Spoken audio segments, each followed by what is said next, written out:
Hello and welcome to Radio VR, the voice of Russia, live from London. I'm Scott Craig. The well-being and prosperity of any nation is underwritten by the strength of its education system. And here in Britain, schools in England and Wales have undergone a number of reforms in recent years. And depending on your take, the Education Secretary Michael Gove is either bravely tackling institutional inertia and injecting a healthy dose of competition into Britain's educational system, or he's guilty of imposing a political agenda on what should be a purely educational debate. But what is the public to make of all of this? What do the reforms actually mean? And what about Mr. Gove's language, which it would be charitable to say has rubbed many in the educational sector up the wrong way? To discuss this, I'm joined in the studio by Diane Shaw, Vice Chair and Secretary of the Conservative Education Society Executive Committee. Also joining us is Sean Humphreys, Policy Advisor to the National Association of Head Teachers. Professor James Tooley is Head of Education Policy at Newcastle University. And Margaret Heffernan is an author and speaker who's written widely about education. Thank you all for joining me on Radio VR. And just for clarity for our audience, I should say we did invite the National Union of Teachers to take part in the discussion, but no one was available. I think since we are an international broadcaster, before we really get into this, I think it would be helpful if we could at least define some of these things that we're talking about that an international audience might not be aware of. Things like free schools, academy schools. Who would like to, I don't want to make it sound like an exam, but who would like to define what is a free school and what is an academy school? Shall I have a go? Please. There are two broad categories of school in England. You mentioned England and Wales before, but I think it's interesting that change in Wales is starting to diverge quite considerably from that being pursued in England. So just concentrating in England, there are state-funded schools and there are private schools. State-funded schools are divided into ones which are run by the locality, the local authority, and those which are independent of that, and those are called academies, and a variety of that are free schools. The independent schools are outside that system and receive their funding primarily from the fees that parents pay, but also perhaps because they're charitable and have got their own resources as well. Diane Shaw, when we look at some of the major reforms, what do you think are really the major points of reform in the system? I mean, is it things like bringing in a new national curriculum? Is it standardized or younger testing? What is it that you think is on the reform agenda that you think is particularly significant? Well, I think we are seeing in our global state that technology is forging ahead.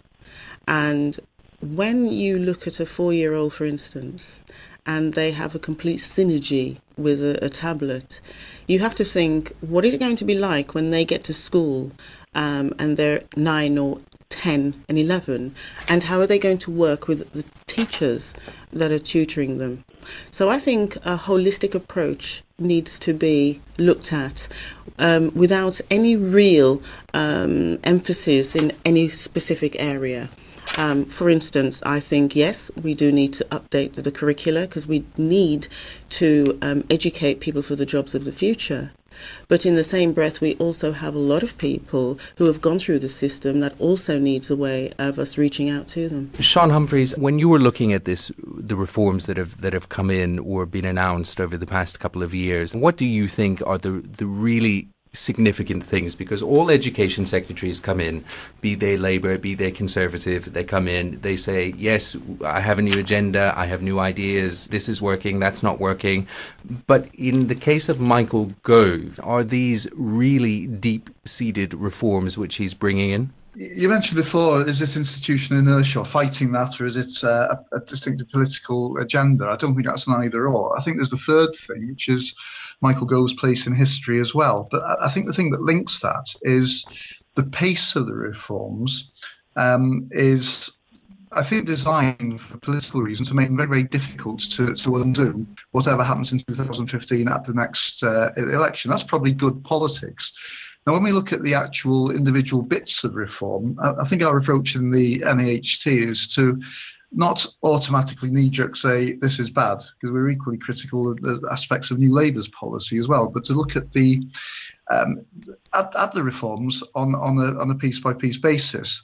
But I think the thing that particularly concerns us is, notwithstanding our support or not for particular aspects of change, is the pace of change and the way in which that appears very, very unfragmented, and the implications for certainly school leaders and teachers in having to implement this within extremely tight schedules.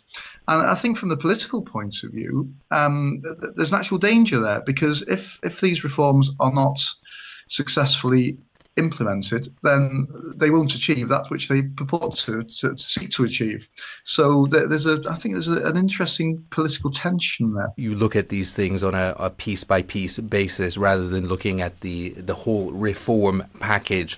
What do you think he's got right in terms of reform? The basic premise behind national curriculum reform is sound, the idea to slim the curriculum down. Where we would start to query the way in which it's been done is that, yes, it is a slimmer document than before, and it does give teachers, in theory, some greater autonomy. And Michael Gove's rhetoric on autonomy and freedom for teachers is a prominent aspect of his approach. But there's some extremely prescriptive elements within that, particularly in terms of English and maths.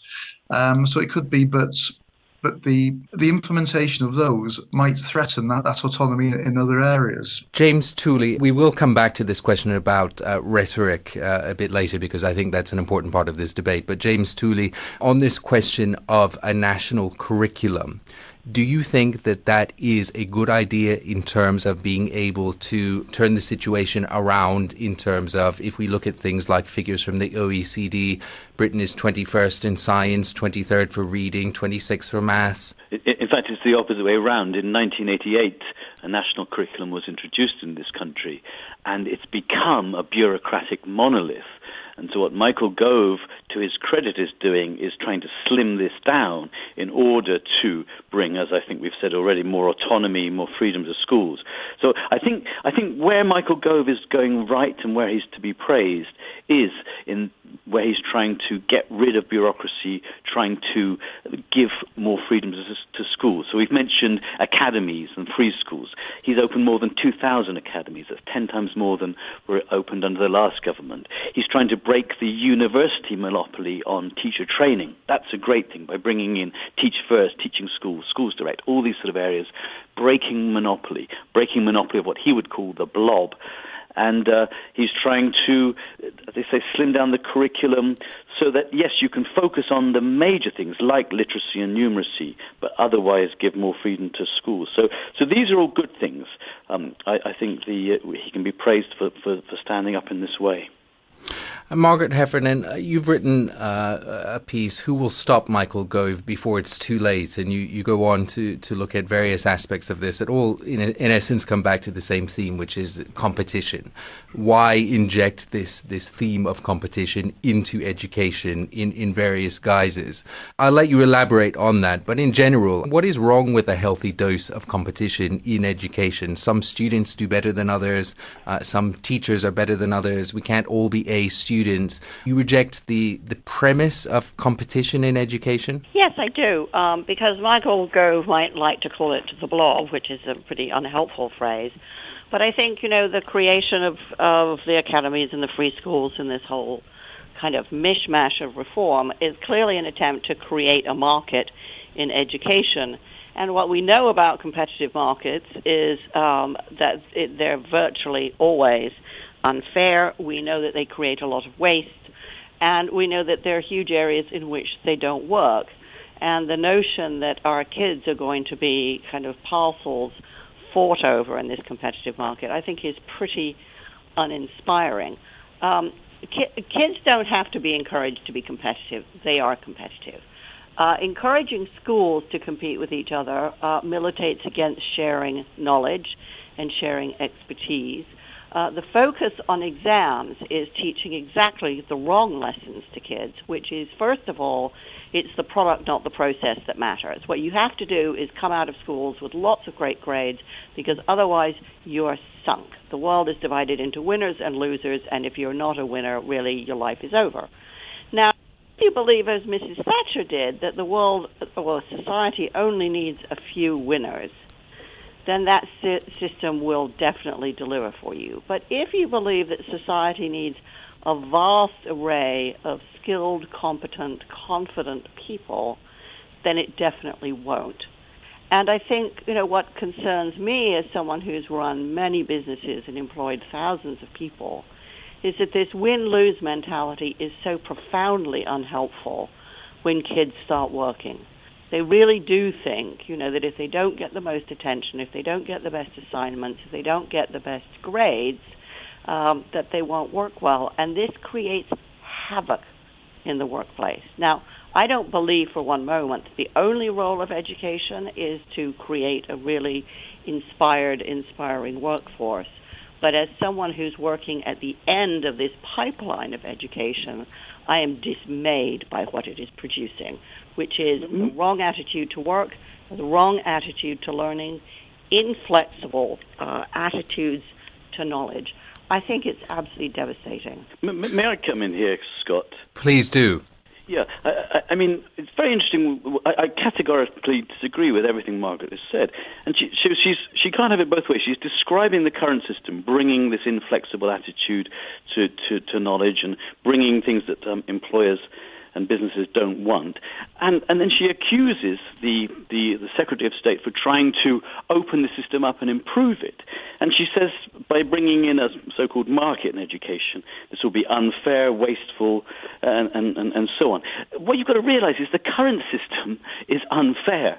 At the moment in the state system, you have allocation by house prices. You have the middle classes getting a superior education to those in what someone once called the bog standard comprehensives. You've got a terribly unfair system. You've got 20% of school leavers after 11 or so, 12 years of compulsory schooling leaving innumerate and illiterate. What Michael Gove is recognizing, this is a problem, and not being complacent about it. He's saying, okay, well, let's bring in some ways of improving that. The market works in so many other areas. Margaret is not working in the non-profit sector. She knows the advantages of the market.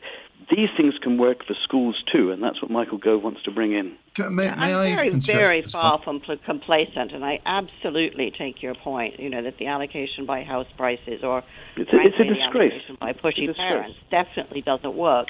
But I think what's really striking is that what we do see now is a political competition for certain ideological forms of education. And I think it's really disheartening to see our kids being the battlefield. And I think we have a lot to learn from Finland, where basically educational reform was led by a group of people who said, this is too important to become a political football. What we need to do is we need to get together to put together a wide-ranging series of reforms that we all agree on that will help the outcomes of all of our children. This is why Finland is sinking down the peak. Sean, I think you wanted to come in here as well at this stage, and also Diane. A fairly radical solution. I think probably the single best way of improving state schools would be to look at the whole allocation and admissions process and to be quite prescriptive in terms of the schools in which children go. Because if the middle-class parents who take advantage now with the postcode lottery, and indeed those who pay for education, were injected, so to speak, in across the system, then that pressure would drive up standards. Isn't that essentially the grammar school system? Well, I think what happens now is comprehensive schools become quasi-grammar schools because of the postcode lottery. If you look at the distribution of ability and so on between schools in different areas.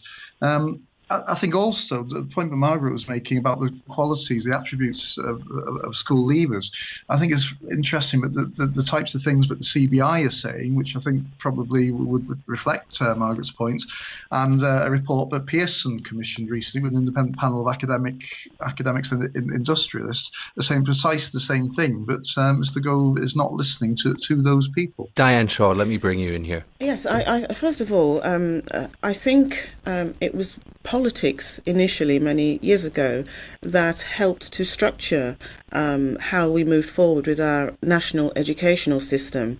And it's interesting that when we want to reform, we always then view politics as the enemy, when once upon a time it was the driver in bringing things together. The second thing that I find very interesting as well is that we seem to attribute some very negative words towards our educational system in this country. And I think we should really look at what type of words we use to associate our great institution around the UK. It might not be perfect, but I think that on the whole, the teachers and the parents and the students are all doing a very, very good thing. And what we are trying to drive home now is to move our educational system into the 21st century. And this in itself means that we have to look at ways of how we can upskill our teachers so as they can embrace technology and not live in fear of it, how the students who are coming up throughout the whole system can also be upskilled and can find quite on no borders or no boundaries in terms of using technology in their own devices into the schools. For instance, look at MOOCs, which is now spanning all over the world and giving free education or access to free education all over. What is that? What's going to be the impact in our classrooms and in our universities?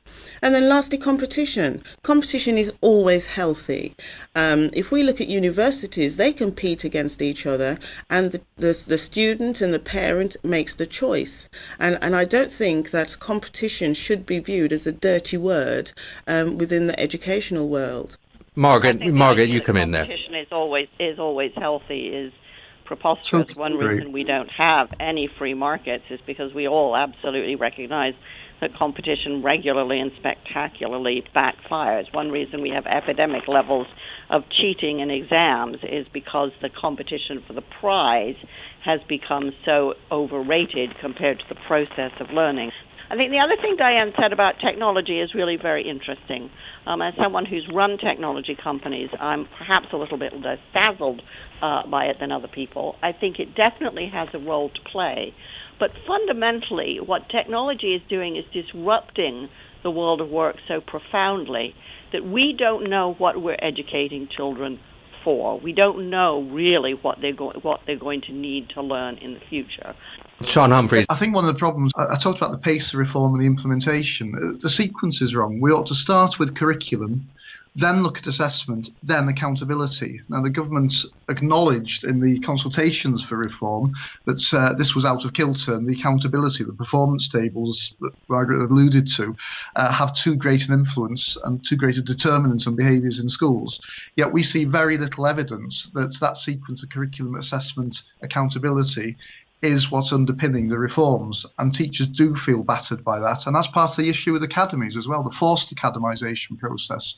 All is not rosy in the academy garden. Sean, as someone who advises the National Association of Head Teachers, let me ask you, this relationship between teachers and Michael Gove seems to be about more than just conflicting or clashing philosophies of education. It seems to be quite personal, almost, in a way. Clearly, there have been disputes between teachers' unions and the government over things like pay, conditions, pensions and the like.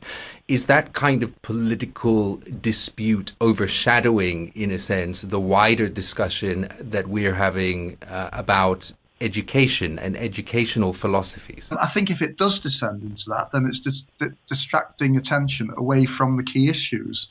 So, for example, if we look at GCSE reform, the exam that most young people take at the age of 16, that's going to be changed over 3 tranches with different inputs in terms of ways of grading over a 3-year process. that doesn't make any sense whatsoever. That's why teachers feel battered.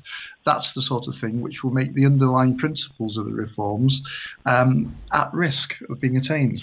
But do we look at reforming the system in the comfort zone of the teachers, or reforming the system based on making sure that the students can leave and in this paradigm be able to progress to the next stage comfortably?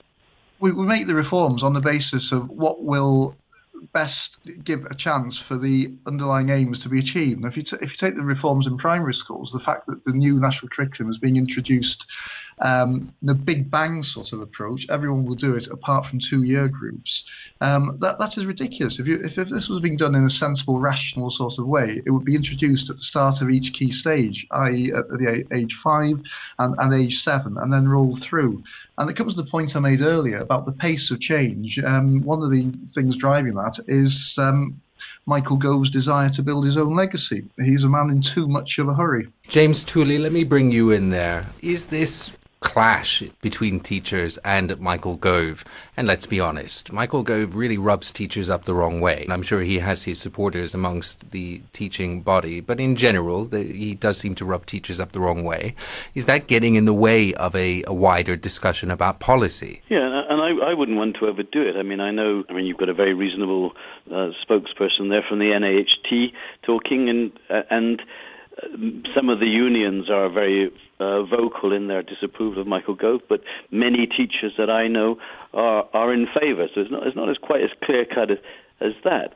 But no, I mean, what Michael Gove believes, I guess, is that some of the problems that are leading to low standards, that are leading to disaffection amongst students, are precisely that the teaching body hasn't been motivated in the right way to raise standards, and so his view, I guess, is that you've got to shake things up, and I think he's shaking them up in pretty good ways. I mean, against what Margaret is saying, he's aiming to treble the number of top graduates coming into teaching through Teach First by the next school year. He's doing various things to try and improve the quality of teaching, and I think breaking the monopolies, allowing freedom. Educational freedom is another word for, or is the other side of allowing competition. If you allow educational freedom to come in, then you can see how things can improve. There is a definite problem, which has been mentioned by several of the panelists this afternoon, looking at, focused on the politicization of education. It has been a terrible political football ever since governments got involved in a big way, probably since 1944 and beyond. That is a huge problem. And again, you see, if you've got educational freedom entrenched, then the freedoms cannot be encroached on by politicians. It becomes less of a political football. One of the incentives for schools to become academies, if they're not being forced to do so because of poor performance, are these alleged freedoms, freedom from local authorities and so on, but also curricular freedom.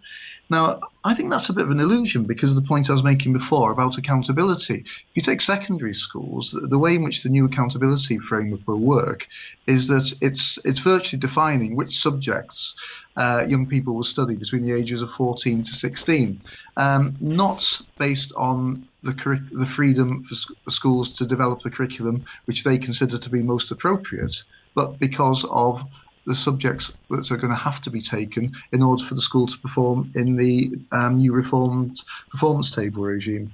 Margaret Heffernan, you've been patiently trying to come in now for a while. I would say a couple of things. First of all, I think the absolute obsession with exams is really remarkable because what it's doing is it's teaching kids from the very youngest ages that really they're winners or losers. And, of course, the losers, of course, quickly decide, well, there's nothing in this for me, and so they opt out. I think it's very much predicated on the notion that somehow an exam or teachers or a system can pick winners, even though there is absolutely no meaningful evidence to suggest that any system or any people are outstandingly good at picking talent. And what it's doing is it divides people, it divides teachers, it divides kids, and it doesn't yield the love of learning, which is what we fundamentally need to inculcate in our kids from the outset and for the rest of their lives. So I think this obsession with exams and with creating a market economy where there are high prices and high-value students and low-value students is so divisive that you can't be surprised that the people who come out of it turn out to be very poor collaborators, often very But Margaret, poor. how do you evaluate? How do you measure things? How do you measure things? How do you evaluate? By teaching, first of all, you have to insist that your teachers are qualified and that they continue to learn about learning themselves. Then you have to trust them. You have to trust them to know the students well and to provide comprehensive, consistent feedback. The high-performing education systems of the world do not achieve their results by endless examination. They achieve their results by investing heavily in. That's complete nonsense. How do the people get measured at universities? I mean, that is completely exam-based. The point at university is to learn. It's not to get the grades. It's to learn, and it's extraordinary when I find myself teaching graduate students that they're concerned about grades, not the learning. And that is a lesson they have learned usually since the age of 5. I think it's more of a fact that employers, people who think they're there for the paperwork. Employers have set the trend by measuring how well a person has done by the grades that they see on their certificates. That's completely misleading. Every boss I know, and I spend my life working with people who run companies, every boss I know knows that grades are no indicator of performance at work at all. But Margaret, if you were interviewing two people for a position and you have two candidates in front of you who are both, in all other respects, you could go either way, and one has a first-class degree and one has a second-class degree, most employers would go with the candidate with the first-class degree. Not necessarily at all. I mean, for example, you can talk to a lot of firms, and they'll tell you that they don't rate the grades at all. They're interested in what else have people done in their lives, what other skills can they demonstrate, how do they work with other people when they come in for work experience, for interviews. We all know that the grades are meaningless, and we also know that very often these kids who have gazillions of A's, all they're good at doing is exactly what they're told to do, because that's what testing tests, your ability to do exams well. It doesn't say whether you're going to be creative, have a lot of initiative, be a good coworker. But isn't that perhaps something that we should be building into our curriculum, soft skills training and so on? Isn't that perhaps something we need to look at? But you don't. But the proof of the pudding isn't the grades. And one reason that we have rising levels of cheating and lying and plagiarism at school and at university is because what the kids have absorbed is the message that this isn't about learning and it's not for me, it's just for the piece of paper. And that level of disenchantment towards learning. We're very nearly out of time, but I just want to come back to each of you briefly just to get a final comment. Really, where do we need to go from here? Diane? I think that based on the evidence that we have seen in the past and where we are in the league table around the world, that there has to be an element of testing and being able to measure, so as an individual can measure themselves and aspire. And I think to have a free-for-all where everybody is all the same, I don't think is real in our society today. Sean Humphreys, where we can go. International comparisons, because there's an increasing body of research now suggesting that the claims made for PISA are actually need to be challenged. Cambridge Assessment this week, some American research out last week. Dan, you talked about 21st century education. Yes. We're moving towards a system where we're assessing people by putting them in hot, sweaty gymnasiums for 2 to 3 hours on a June afternoon and saying this is the way we assess people's abilities. And I don't agree with that. You're also talking about the use of technology. Well, let's link those two things and see how technology can be used intelligently to assess the sorts of skills, but certainly Margaret has been talking about. James Tooley, a last word from you where we could go or should go from here. Michael Gove should emphasize deregulation, breaking monopolies, educational freedoms, and not get tempted by centralized control. And Margaret Heffernan. I think we need to focus education back on the passionate relationship between teachers, in students. We need to respect and keep training our teachers, and we have to accept that education is far too important to be put out to the market. My thanks to all of you for a really interesting and lively discussion here on Radio VR. My thanks to my guests Diane Shaw, Sean Humphreys, Professor James Tooley and Margaret Heffernan. Stay with Radio VR.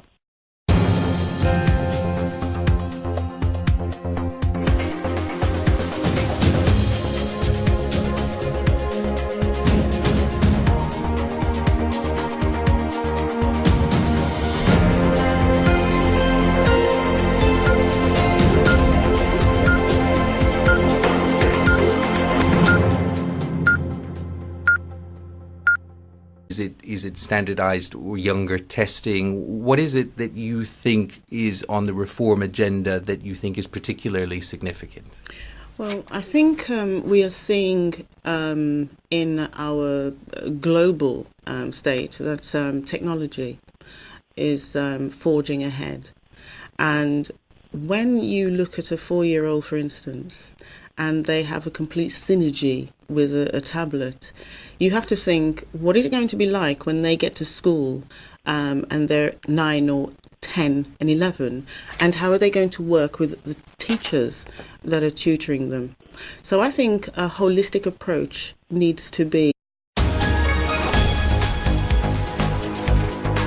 Hello and welcome to Radio VR, the voice of Russia, live from London. I'm Scott Craig.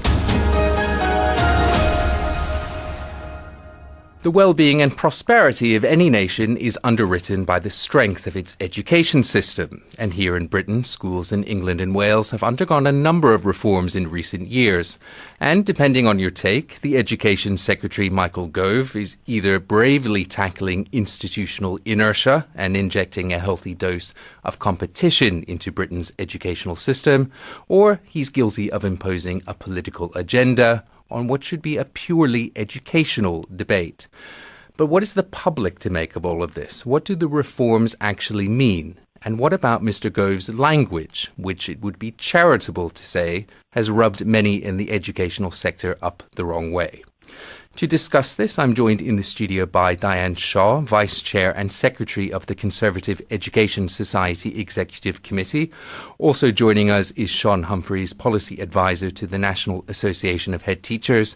Professor James Tooley is Head of Education Policy at Newcastle University. And Margaret Heffernan is an author and speaker who's written widely about education. Thank you all for joining me on Radio VR. And just for clarity for our audience, I should say we did invite the National Union of Teachers to take part in the discussion, but no one was available. I think since we are an international broadcaster, before we really get into this, I think it would be helpful if we could at least define some of these things that we're talking about that an international audience might not be aware of. Things like free schools, academy schools. Who would like to, I don't want to make it sound like an exam, but who would like to define what is a free school and what is an academy school? Shall I have a go? Please. There are two broad categories of school in England. You mentioned England and Wales before, but I think it's interesting that change in Wales is starting to diverge quite considerably from that being pursued in England. So just concentrating in England, there are state-funded schools and there are private schools. State-funded schools are divided into ones which are run by the locality, the local authority, and those which are independent of that, and those are called academies, and a variety of that are free schools.